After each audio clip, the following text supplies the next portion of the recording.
जय श्री राम दोस्तों। Welcome back to my channel. तो स्वागत है आप सबका मेरे एक नई वीडियो में, जिसमें मैं आपको आज भी एक हॉरर स्टोरी सुनाऊंगा। ये जो स्टोरी है ये मुझे मेरे एक सब्सक्राइबर ने भेजी थी मध्य प्रदेश से, चंबल गांव से। तो ये उसने उनकी मामी के साथ ये पूरी स्टोरी हुई थी, कहानी जो है उसने मुझे भेजी थी। तो मैं इसे आपको सुनाना शुरू करता हूँ।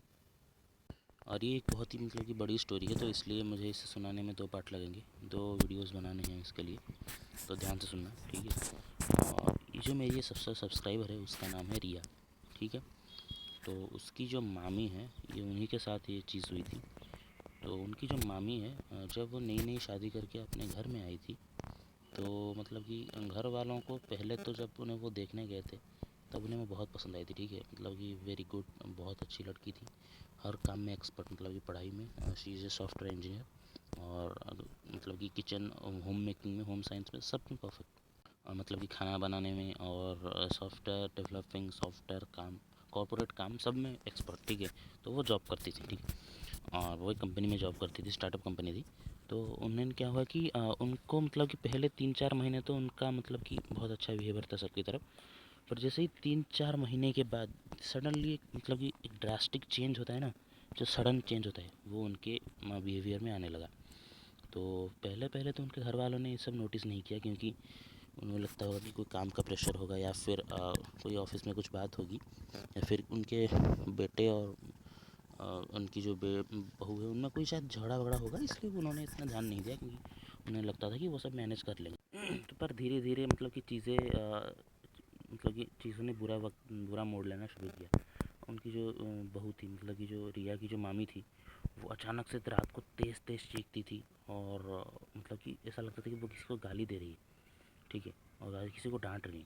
तो कि ये बहुत बहुत गंदी लैंग्वेज यूज़ करती थी, और कभी कभी वो छत पर भाग जाती थी और वहाँ से बोलती थी कि मैं यहाँ से कूद जाऊँगी, मुझे छोड़ दो, मुझे माफ़ कर दो, मैंने तुम्हारे साथ ये सब किया है। बहुत कि अजीब अजीब चीज़ें बोलती थी। तो पहले पहले घर वालों को लगता था कि ये सब देखने के बाद जब से छत पे जिद भाग की, कि सुइसाइड का धमक देना, तो तब घर वालों को थोड़ी सी टेंशन होने लगी कि ये सब क्या हो रहा है। तब फिर उन्होंने उनके बेटे से बात की कि तुम्हारे बीच कुछ हुआ है क्या। तो उन्होंने बोला कि नहीं, मेरे से कि मुझसे तो उनकी कोई लड़ाई नहीं हुई, और ये तो 3-4 दिन से ऐसे ही हो रही है, रात को कि बहुत तेज़ चिल्लाती है। तो उन्होंने बोला कि 3-4 दिन से, उन्होंने तो आज चिल्लाया है पहली बार। तो उनके बेटे ने कहा नहीं, वो तो हर रात को बहुत तेज़ चिल्लाती है और छत पर भाग जाती है, और मैंने भी कई बार उसे पकड़ के नीचे लेके आया हूँ, बहुत मुश्किल है। तो उनको घर वालों को लगा कि शायद कि उनकी जो रिया के जो मम्मी पापा हैं, उन्होंने शायद कुछ कि इनसे कुछ चीज़ छुपाई है। रिया की कि कुछ थोड़ी दिमाग की बीमारी है शायद, जो उन्होंने घर वालों ने उनको नहीं बताया। तो उन्होंने उनके घर को फ़ोन, रिया के मामी के घर कि जहाँ से वो आई मायके में फ़ोन किया कि आपकी बेटी ऐसा ऐसा कर रही है, उसे कोई दिमाग की बीमारी तो नहीं जिससे आपने हमसे छुपाया है। तो उनकी मम्मी ने बोला कि नहीं, ऐसी तो कोई बात नहीं है, वो तो कि उसकी तो कोई दिमागी बीमारी नहीं, वो तो अच्छी और फिट एंड फाइन है, बट वो ऐसा क्यों कर रही है। तो उन्होंने कहा कि आप टेंशन मत लीजिए, मैं उससे बात करूँ। एक सुबह सुबह रिया जब ऑफिस निकल रही थी, रिया की मामी, तो उनकी रिया की मामी की जो मम्मी है उन्होंने फ़ोन किया कि बेटा तुझे कुछ प्रॉब्लम है क्या, कुछ ऑफिस का कोई स्ट्रेस या फिर कोई कि दिमागी प्रेशर, या दिमाग में कुछ अजीब सा लग रहा है। तो उन्होंने बोला कि नहीं।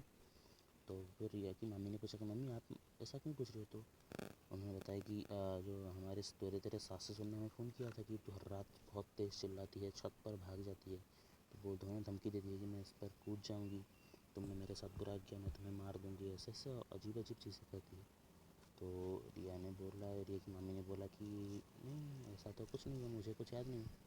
तो फिर उनकी इतनी बात होगी और वो ऑफिस चली गई। और उसी दिन से कि उस दिन जिस दिन से बात हुई, और उस दिन ऑफिस से आने के बाद तो उनकी तो हालत ख़राब। वो सीधा आई, अपने रूम में गई, उनके जो पति थे, रिया के मामा, उन्हें बैठे हुए थे, उनको कि कॉलर से पकड़ा और बाहर फेंक दिया। कि जैसे कि कोई कि एक तकिया को ऐसे फेंकता है ना बाहर, तो ऐसे खींचा और फेंक दिया। और वो बाहर जाकर सबके ड्राइंग रूम में उनके सब बैठे हुए थे, उनके पास जाके गिरे। तो वही सब डर गए कि यार ऐसी क्या कि ताकत आ गई कि इसने एक इंसान को फेंक दिया उठा के। तो उन्होंने वो दरवाज़ा बंद कर दिया, और वो दरवाजे को बंद करके वो बहुत तेज़ चिल्लाई इन लोग। कि इन लोग बाहर बैठे थे पर इनके कान दर्द कर रहे थे, इतनी तेज़ चिल्ला रही थी। तो सब ने क्या किया कि उन्हें बहुत बुलाया कि बेटा दरवाज़ा खोलो, दरवाज़ा खोलो, दरवाज़ा खोलो। उनकी मामी का नाम निशा था, ठीक है। तो उनकी जो पति है वो चाहते निशा दरवाज़ा खोलो, क्या हुआ तुम्हें, कोई प्रॉब्लम है क्या है। उन्होंने फिर क्या किया कि दरवाज़ा तोड़ दिया।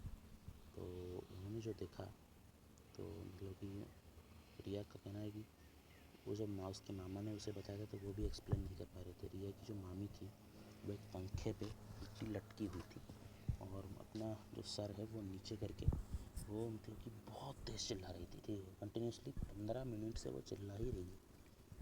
जैसे ही उन्होंने दरवाज़ा तोड़ के वो अंदर गए तो रिया की मम्मी सडन से कूदी नीचे और भाग के छत पर गई और बोला कि मैं यहाँ से कूद जाऊँगी अगर तुम आगे आओगे तो फिर उनकी जो मम्मी थी उन्होंने कुछ तो गड़बड़ लगा तो उन्होंने क्या किया कि घर से वो गंगा जल लाई और सीधा ले जाके रिया के मुंह पे छिड़क दिया। उनकी निशा जो है उनकी मामी उनके मुंह पे छिड़क दिया रिया की मामी के। तो फिर अचानक वो बेहोश होकर नीचे गिर गई। तो फिर उन्हें उठाया और अपने कमरे में लेकर आए। उन्होंने डॉक्टर को बुलाया। डॉक्टर ने बोला कि नहीं नहीं कोई शायद क्या करते हैं सॉफ्टवेयर। तो उन्होंने कहा कि नहीं कॉर्पोरेट सेक्टर में है तो शायद कुछ स्ट्रेस हुआ होगा या फिर कुछ चीज़ को इन्होंने बहुत ज़्यादा सोच लिया है तो उसके जैसा बिहेव कर रहे हैं। तो किसी ने नॉर्मल बात है तो इसे ठीक कर देंगे। ठीक है, उन्होंने दवाइयाँ वगैरह लिख दी और उन्होंने बोला कि इनका थोड़ा मतलब कि फुल बॉडी चेकअप करवा लो। तो वो अगले दिन ही रिया के मामा ने तो उन्होंने क्या किया कि रिया की मामी की ऑफ़िस से छुट्टी ली, निशा की ऑफ़िस से, और रिया को जो उसके निशा को फिर मेडिकल के हॉस्पिटल लेके गए और उनके टेस्ट वगैरह किया। तो टेस्ट में सब नॉर्मल, मतलब कि कोई मतलब ऐसी बीमारी नहीं जिससे ऐसा हो, कोई स्ट्रेस नहीं, सब नॉर्मल। तो रिया की जो मामी है निशा वो पूछ रही है कि ऐसा मतलब कि आप क्यों कर रहे हो, मुझे क्यों लाए हो टेस्ट करने, मेरा कुछ मेरे तो फिट हूँ, मुझे कुछ नहीं हुआ। तो उनके पति ने बताया कि तुमने कल रात क्या क्या है बताया। तो उन्होंने जब उन्हें सारा डिटेल्स बताया तो उन्होंने कहा कि नहीं आप सब मुझे झूठ बोल रहे हो, ऐसा मैंने कुछ नहीं।